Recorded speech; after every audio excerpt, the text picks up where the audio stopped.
একমাত্র মুজিবই কি বাংলাদেশের ঠিকাদার? না, আমি সেটা মনে করি না।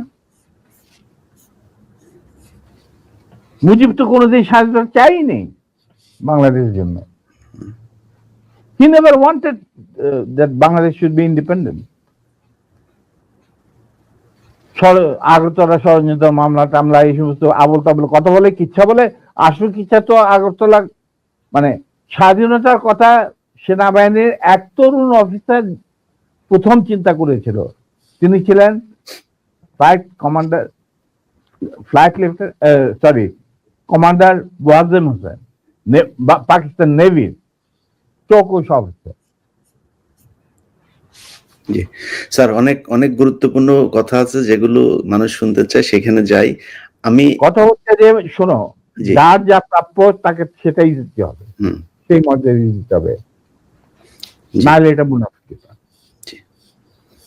না, আমি আপনার কাছ থেকে আমি ধারণা করছিলাম যে আপনি হয়তো শেখ মুজিব সম্পর্কে অনেক বাজেভাবে কথা বলবেন, কিন্তু আমি আপনার রেসপেক্ট এবং শালীনতা দেখে খুবই অভিভূত যে আপনি যথেষ্ট সম্মান নিয়ে, আওয়ামী লীগের শেখা উচিত যে মেজর ডালিম সম্পর্কে তারা যা শুনেছে এতদিন, সে মেজর ডালিম একবারও শেখ মুজিব সম্পর্কে বাজে কোনো ভাষা বলে নাই বা তাকে নিয়ে কটাক্ষ করে কোনো কথা বলে নাই। যাই হোক, তো আমরাও স্যার এটাই বলে আসছি যে আমরা কাউকে অসম্মান করতে চাই না।